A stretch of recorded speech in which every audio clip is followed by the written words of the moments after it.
9th of August 1965, Singapore's founder and Prime Minister breaks down crying on live television because just hours earlier, Singapore had been kicked out of Malaysia. No natural resources, no farmland, and no clean water to drink. Surrounded by hostile neighbors, yet no army to defend. With racial riots running rampant, literacy rate at 50%, and unemployment spiraling out of control.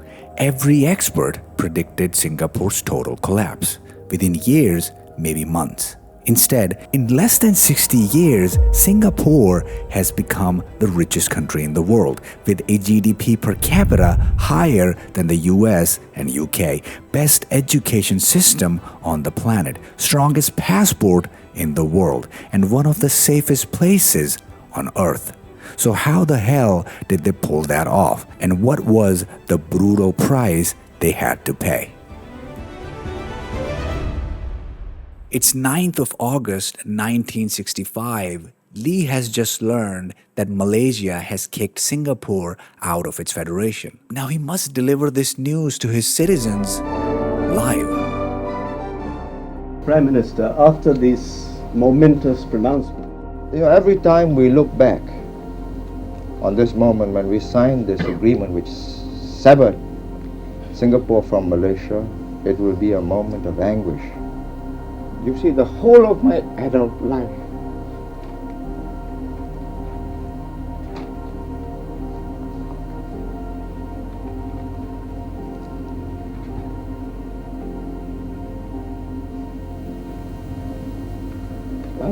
His voice cracks, he stops, and he cries.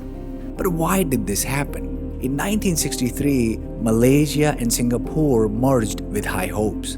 But by 1965, the union was tearing itself apart. Singapore pushed for racial equality. Malaysia demanded special rights for the Malay majority. Singapore wanted a fair share of the taxes. Malaysia saw island's potential wealth as a threat. Then came 1964 riots, Chinese against Malay. The blood of the Singaporeans were being splattered all over the streets, proving the federation has failed. Malaysia's Prime Minister Tunku Abdul Rahman faced a conflicting choice: endless conflict or clean separation. He chose separation, and just like that, Malaysia kicked Singapore out.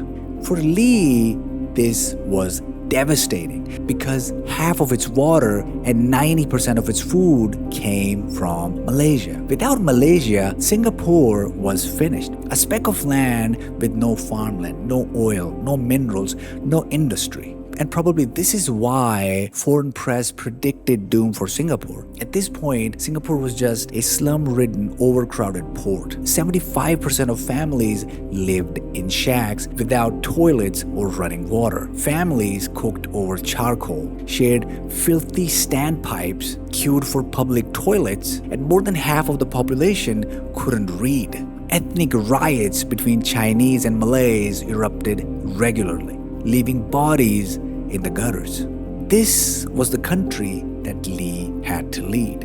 A country that looked less like a nation and more like a failed state waiting to collapse. But the man crying on television that day refused to surrender. Today, this is our modern city. 10 years from now, this will be a metropolis. But after his speech, Lee disappears for 6 weeks. He locks himself in his cottage. He cannot eat. He cannot sleep. Doctors prescribe him tranquilizers, but the stress is so high that he prefers to drink alcohol to help him sleep. But in these dark times, he says to British Prime Minister Harold Wilson, "Do not worry about Singapore. My colleagues and I are sane. We are rational people." After 6 weeks of recovery and few more weeks of reflection, Lee comes up with a plan to fix his country. Survive, revive, and thrive. Lee knew Singapore's immediate threat came from its immediate neighbors. Malaysia could change its mind. Indonesia, at that point aggressive and expansionist, could invade any moment and swallow the small island. So just 12 days after separation, Singapore's constitution is drafted. 1 month later, on September 21st, Lee pushes Singapore into the United Nations. The logic was simple. If one day Malaysia or Indonesia invaded Singapore, they wouldn't only crush the tiny island, but violate international law. It sounds like nothing, but at that point, legal paperwork was Singapore's only shield. But the region was already dangerous. In 1963, Indonesia launched Konfrontasi, a violent campaign against Malaysia and Singapore, which it saw as British puppets. On October 1965, 2 Indonesian Marines bombed McDonald House in Singapore, killing 3 civilians and injuring 33 people. Singapore captured the bombers, tried them, and sentenced them to death. In Singapore, they were terrorists, but in Indonesia, they were heroes, soldiers following orders. Their execution was like water being poured on burning oil. Indonesian students were already storming Singapore's embassy in Jakarta. Justice for our heroes! We will not forget Ganyang Singapura! Riots were erupting. Indonesian retaliation felt inevitable. So Lee made a choice that must have burned him alive from the inside. He flew to Jakarta at the graves of the 2 Marines he had hanged. Lee bowed and scattered flowers. He wasn't apologizing, he was surviving. Because Singapore needed Indonesia as a partner, not as enemy. Even though it was humiliating, but it worked. By 1967, Lee co-founded ASEAN with Malaysia, Indonesia, Thailand, and the Philippines. Potential enemies were now bound into a mutual non-aggression agreement. Singapore now wasn't alone because its neighbors were developing a symbiotic economic relation with Singapore. But diplomacy wasn't enough. The British were leaving, the Malaysians and Indonesians could turn hostile again. So in 1967, Lee created national service. Every young man had to serve. But there was a problem. Singapore had no military doctrine, no trainers, no experience. So Lee turned to Israel. At that time, a tiny nation surrounded by hostile neighbors, just like Singapore. But Israel was a nation that had defeated much larger Arab armies with discipline and strategy. Lee secretly brought in Israeli advisors to build the Singapore armed forces from scratch. By 1971, Lee had turned Singapore's army into 16,000 men ready to defend the tiny island. But having soldiers wasn't enough. Lee needed to transform Singapore from a surviving nation to a living one. By 1968, Singapore's survival was no longer the question. The question was, could it live?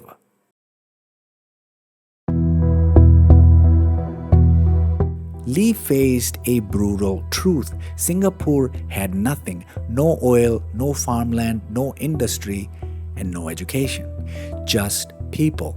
And right now, those people were starving, illiterate, and ready to kill each other.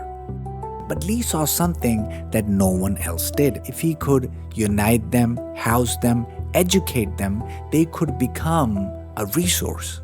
So the first thing Lee had to do was to stop Singaporeans from tearing each other apart, as racial riots and ethnic clashes were eating Singapore from the inside. So Lee drew a line in the sand. All races are equal, no question. He declared 4 official languages: Chinese, Malay, Tamil, and English. Every child could learn their mother tongue, but they had to learn English because this was the language that would unite Singaporeans and connect Singapore to global business. Lee wasn't doing this out of the goodness of his heart. This was economic survival. If we allow this kind of stupidity to ruin the country, then I say we deserve to perish. Because a society at war with itself can't build factories, can't attract investors, can't do anything except burn. With peace now barely holding, Lee brings in Albert Winsemius, a Dutch economist from the UN, to fix Singaporean economy. Winsemius gives him a brutal blueprint.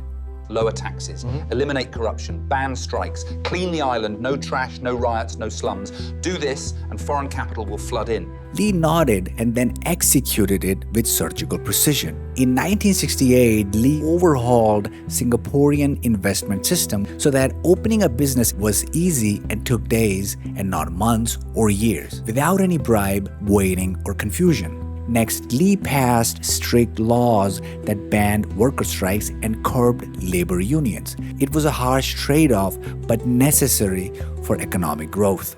Basically, he traded worker rights with national stability. The message to foreign companies was crystal clear: your factories will never shut down, ever.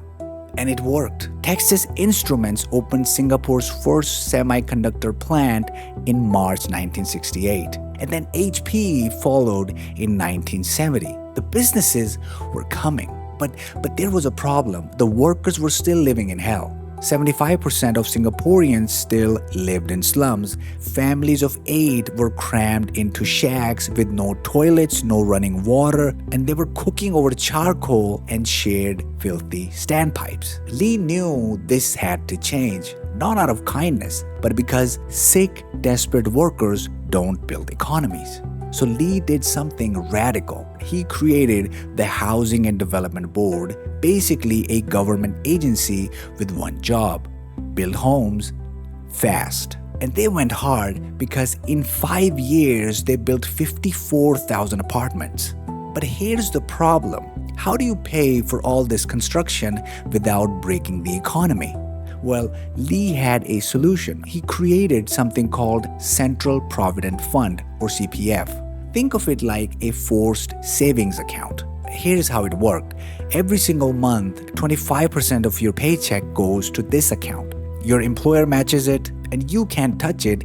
It just sits there. No welfare checks, no government handouts. Singaporeans would literally save up and buy their own houses with their own money. People hated it at first, but then something interesting happened. Suddenly, they weren't just workers grinding for a paycheck. They were homeowners. They owned something real, something valuable. And when you own something, you protect it. You care about it. You want your country to succeed because your own success is tied to your country. Lee didn't just house people, he gave them a stake in Singapore's future.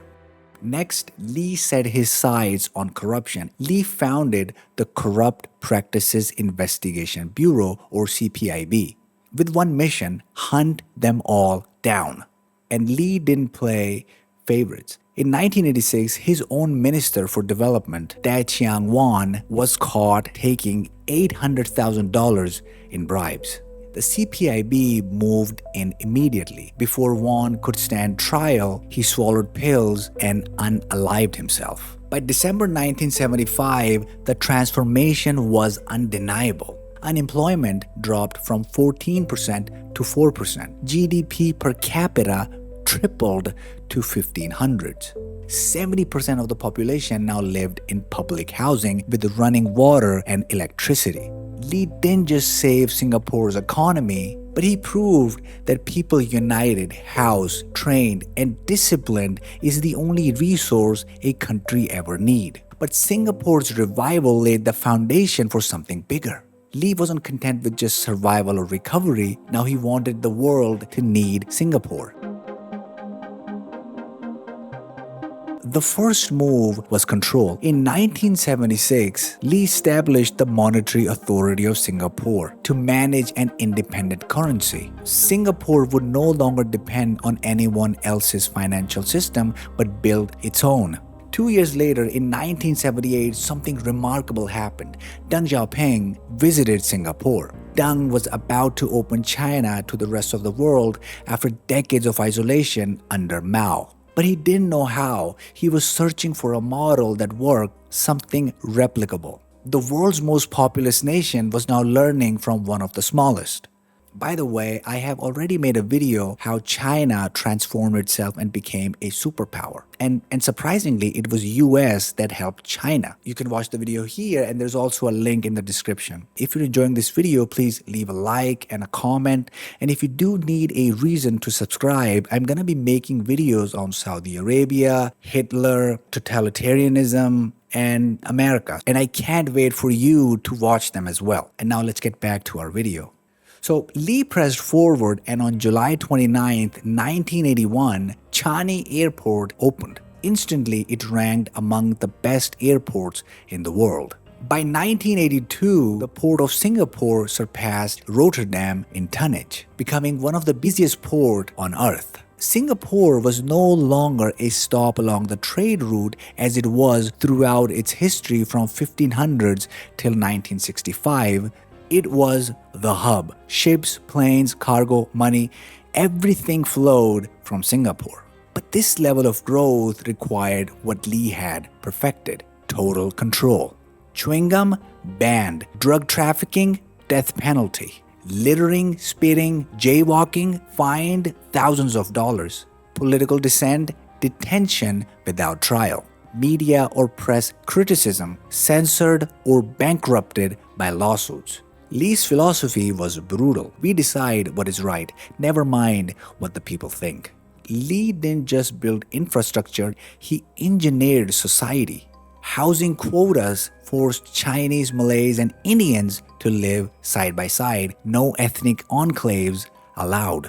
English became the unifying language in schools, erasing linguistic barriers. The Stop at Two campaign discouraged families from having more than 2 children, until Lee realized it was pushing Singapore towards rapid aging. Then he suggests something crazy. Only smart women should reproduce, while the poor should sterilize themselves. By 1979, Singapore's education system shifted to pure meritocracy. The smartest rose, the rest fell. By 1990s, Singapore students were outperforming Finland, Japan, and South Korea. Education became Singapore's final weapon, the one that would secure its future for generations. By the time Lee stepped down on 28th of November 1990, the transformation was complete. GDP per capita had reached 12,000, 20 times the 1965 figure. Home ownership stood at 87%. Singapore now was the world's premier financial and logistics hub.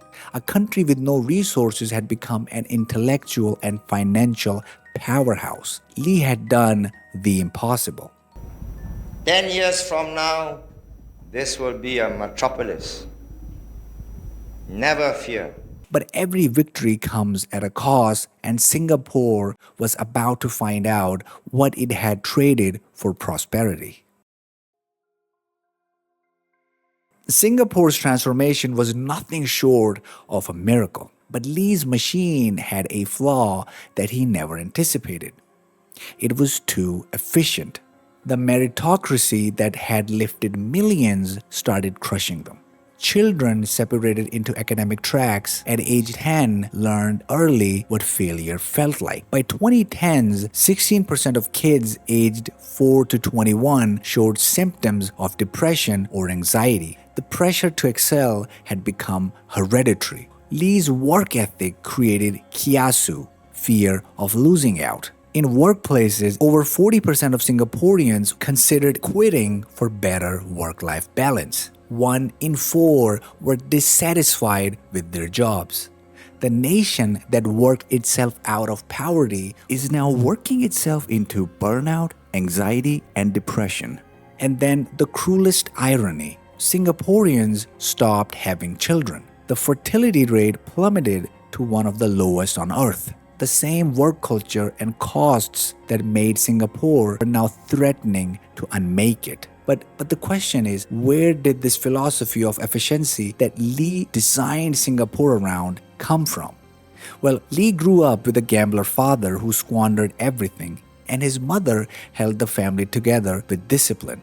In 1942, he watched the British Empire collapse in 70 days when Japan invaded. During Japanese occupation, Lee narrowly escaped Sukching massacres, where tens of thousands were executed. These scars taught him never depend on anyone, and this is exactly what he did with Singapore. He built Singapore and turned it into a self-sustaining organism. And it worked until the children of that nation inherited the same scars without experiencing the war that justified them. Just like Lee transformed Singapore, Deng Xiaoping turned China from an agrarian to a superpower that we see today. And you can learn everything about it, how it happened, by clicking here. Yeah, you can just click here. I know you want to.